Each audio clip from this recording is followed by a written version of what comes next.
I'm Brooks Fuller with Common Cause North Carolina, and here's 5 things you need to know about voting in this year's primary election.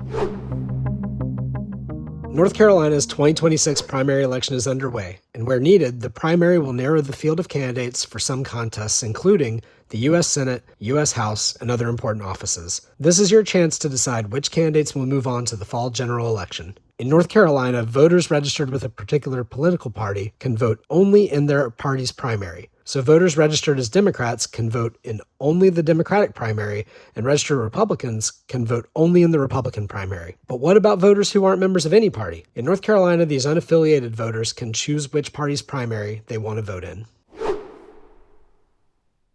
Once again, North Carolinians will be asked to show photo ID when they vote this year. For most voters, that will likely mean showing their North Carolina driver's license. But there are other acceptable photo IDs for voting as well, including a U.S. passport, a military or veteran ID, a tribal enrollment card, or a student ID approved by the State Board of Elections, among others. To find a list of acceptable IDs for voting, visit bringitnc.com. If a voter doesn't have an acceptable photo ID, they can get one for free from their County Board of Elections or from the DMV. It's important to know that all voters will be allowed to vote with or without a photo ID. If a voter cannot show photo ID when voting in person, they can still vote by filling out an ID exception form or voting a provisional ballot. If absentee by mail voters are unable to include a copy of their photo ID with their ballot return envelope, they can also fill out an ID exception form with their ballot. Learn more about voter ID at bringitnc.com or by calling the Nonpartisan Voter Protection Hotline at 888-OUR-VOTE.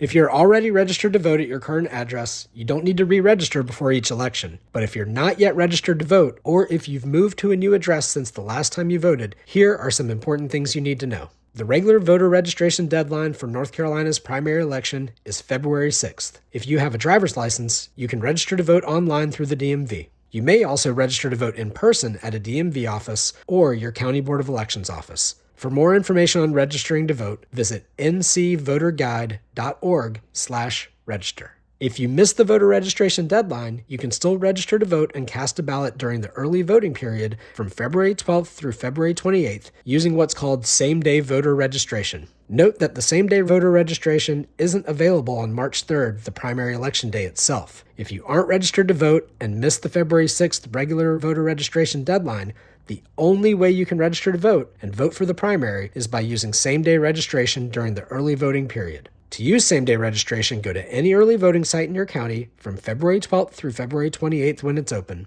Bring a document with your name and current address, such as the North Carolina driver's license or other photo identification issued by a government agency. Or you can bring a copy of a current utility bill, bank statement, paycheck, or a government document showing your name and address. If you're a college student, you can register at either your home address or your campus address, but not both. To register where you attend school, you can bring a document from your school with your name and on-campus housing address, along with an acceptable ID for voting. Check your registration status and find early voting locations at ncvoterguide.org.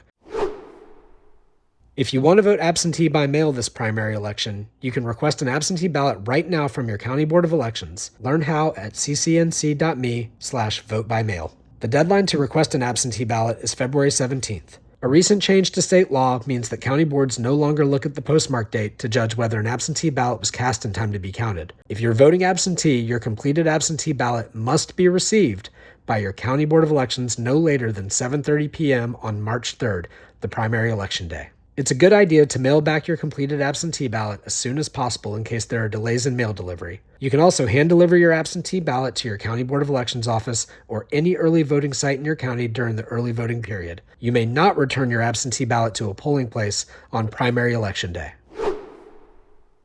If you prefer to vote in person on primary election day itself, then you'll go to your assigned polling place on Tuesday, March 3rd. Polls will be open on March 3rd, primary election day from 6:30 a.m. until 7:30 p.m. If you're in line at your polling place by 7:30 p.m. on election day, you will be able to vote. Find your election day polling place and see more information about this year's primary at ncvoterguide.org or call the Nonpartisan Voter Protection Hotline at 888-OUR-VOTE. All right, those are 5 things you need to know about voting in North Carolina's primary election. Make sure to make your voice heard and use the power of your ballot, and join us anytime online at commoncausennc.org.